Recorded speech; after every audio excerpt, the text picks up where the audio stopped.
When I sit in on a Friday morning on my vacation, I like to drink a giant cup of Shut the Nun Up. Yeah, I mean it's only just going on noon. I'm having my tea, and I'm like, oh, you know what? Let's be a bit more. I mean, I'm usually casual as hell when I'm doing these reviews, but let's be as casual as effing possible right now. The Nun II. So I saw the original Nun. It was a date night with my girlfriend, and we both agreed we didn't hate the movie. I wouldn't go so far as to say we loved it. But just let me rephrase that. We definitely didn't love it. I think we thought, if like on a scale of 1 to 10, it was a little above a 5. I think we both like said more or less, yeah, that was fine. We liked it. It had its moments. It definitely was able to put the creepy into it. But near the end of the movie, it turned into, Indiana Jones and the Blood of Christ. Like, it turned into, like, Indiana Jones fighting a demon as they're looking for this ancient holy relic. So while there's definitely good parts about the original Nun, it's not a movie I go back to. I can say for certainty, this is the same thing. I will say this, though. This does a few things better than the original while falling back into some of the things I didn't love about the original. As far as I know, I meant to get the IMDb out there because I had to be sure. I believe the Nun II. I believe that both the actress who played Sister Irene is the same one, and Jonas who played Frenchie, the guy who played Frenchie, the guy who helped him and ends up being possessed at the end. I do believe they are the same actors from the original, and I know that the actress who plays the nun, Bonnie Aarons, is the same actress who plays the nun. By the by, yes, I am aware of the lawsuit that is the lawsuit that's been filed with her as of late. I don't need what she's known for. I need her. Okay, Nun.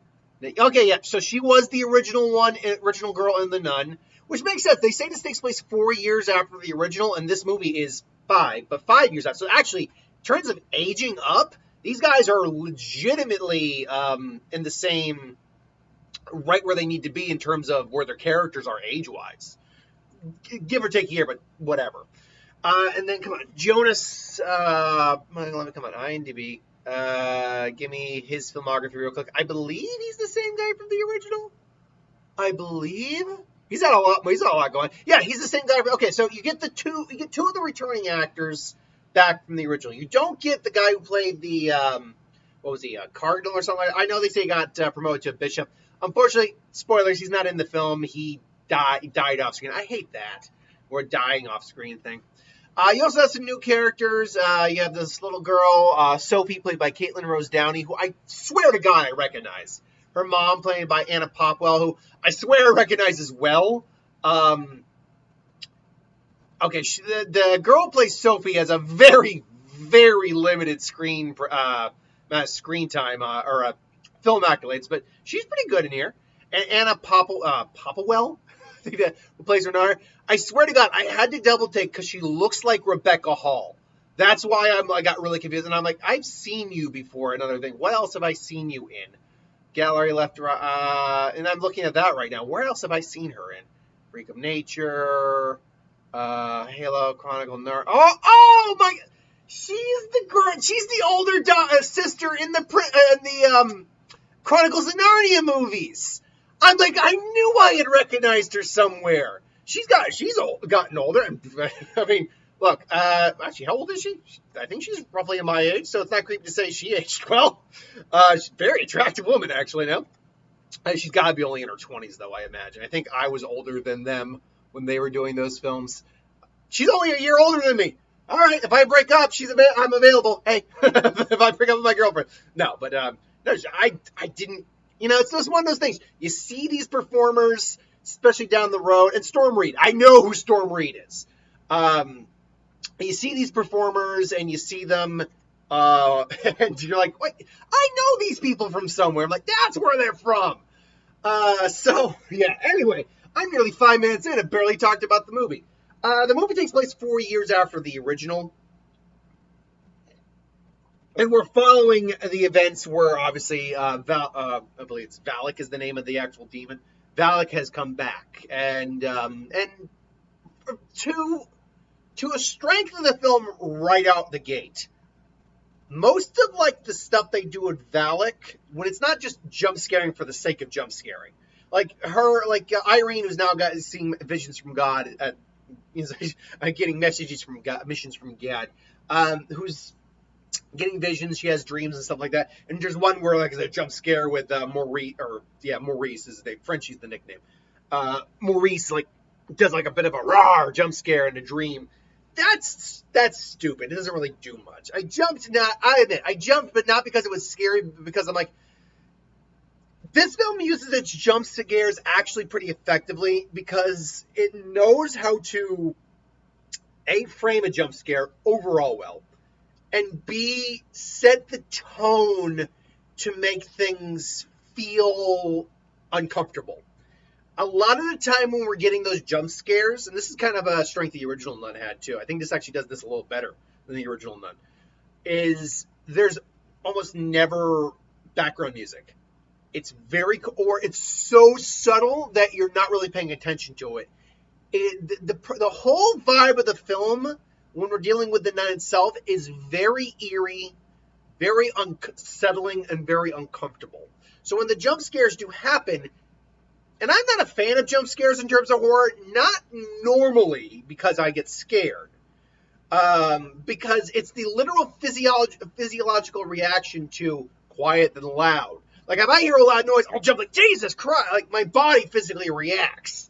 It's not because I'm necessarily scared. Now that's not to say, I'm not saying that I didn't have an uneasy feeling throughout the. No, this entire movie has a very uncomfortable feel to it in a lot of this. Up until we get to the final third, which, let's talk more about the good stuff. All the returning actors are good. They also get a bit more into the gore in this one.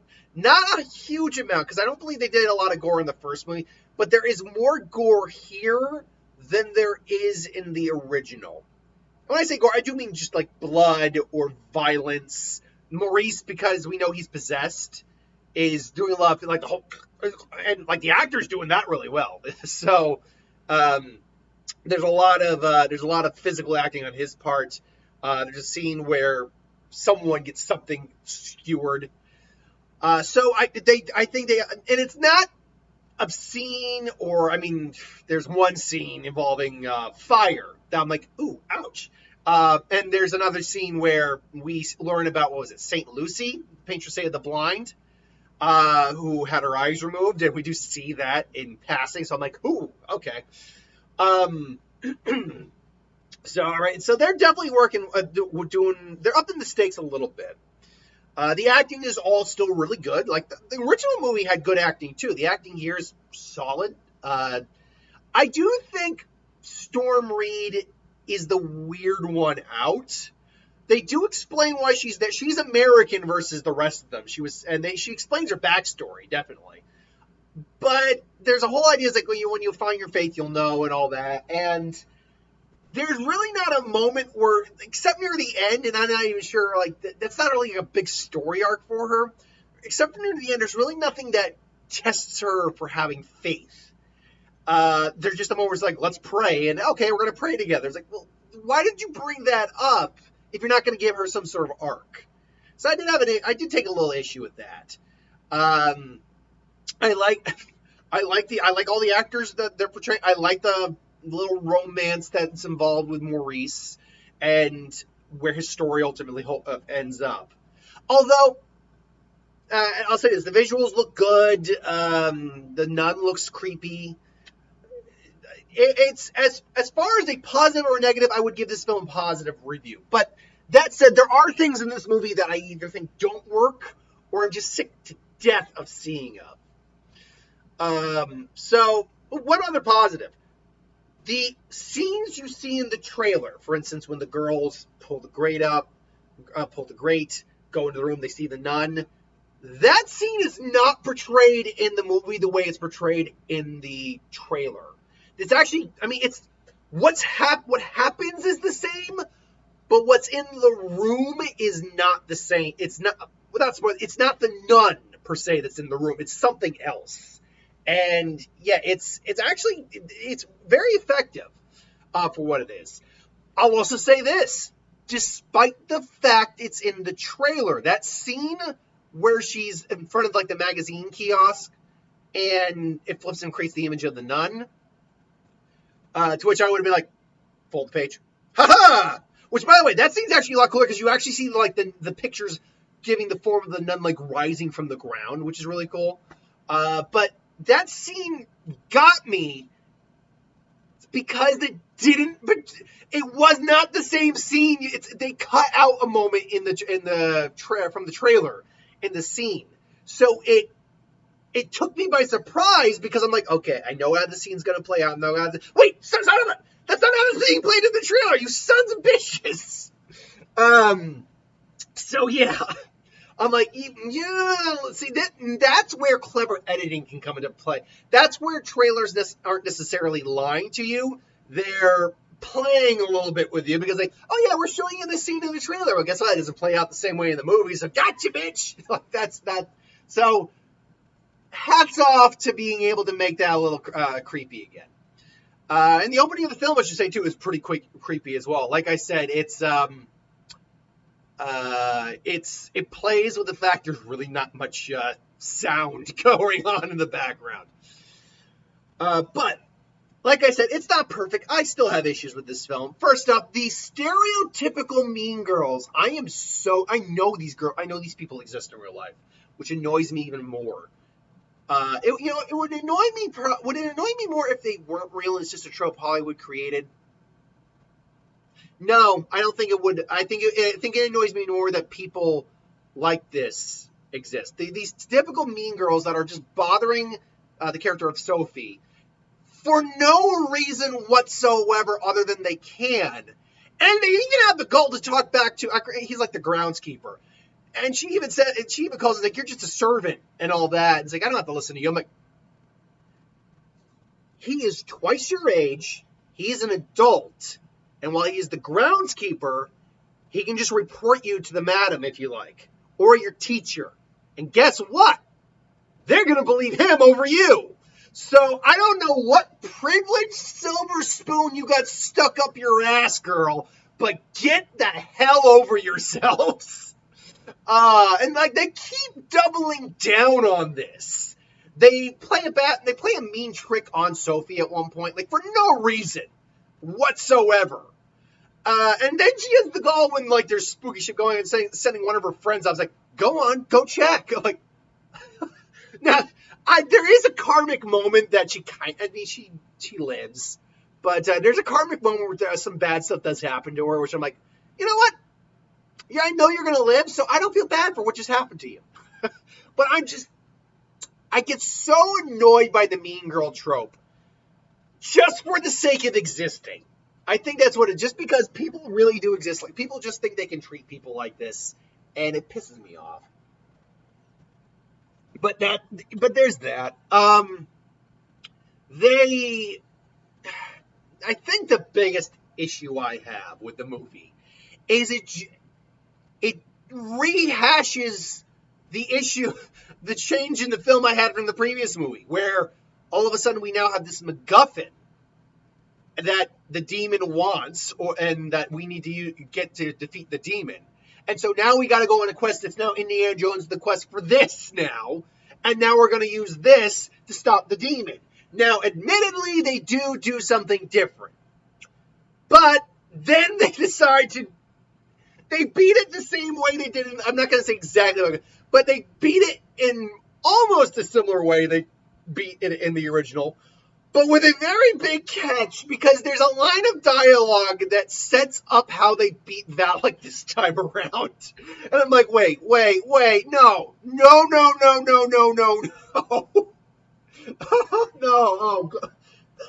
No, no, that's stupid. That's so damn stupid. No. And then the movie just kind of stops. That's something I've been noticing lately. Films have just been kind of ending. Like, there's no epilogue. I mean, there's a little epilogue that spoilers, and this is not really anything major. There's a mid-credit scene where it's the Warrens getting the call to go and investigate, and they fight Valak.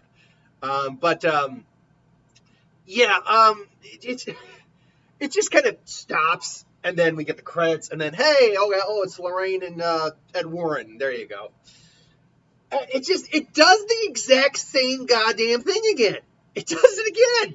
And I'm like, why do you think this is what we want? By the way, there's another thing that I will say.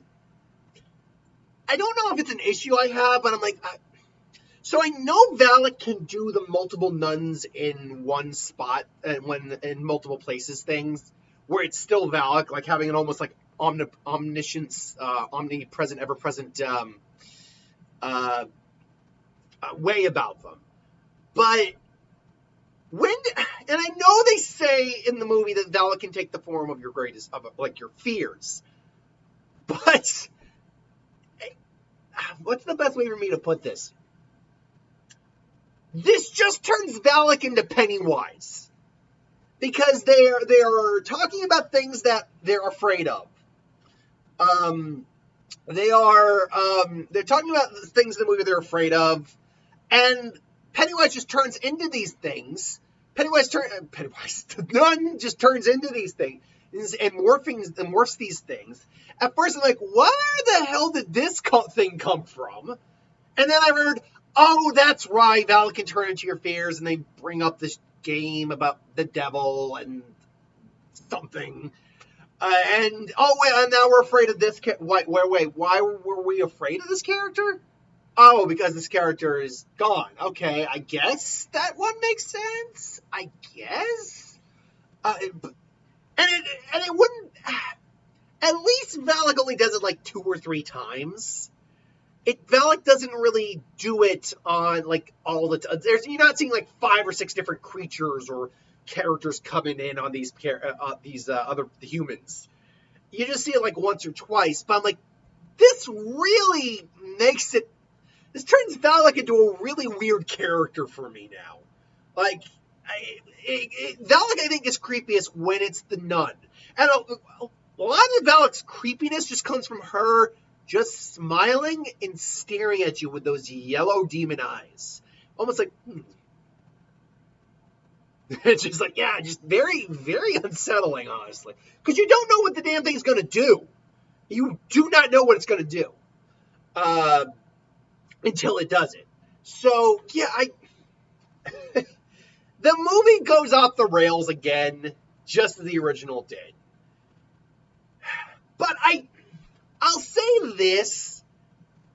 Going off the rails doesn't inherently make it bad, just as it didn't inherently make the original bad either.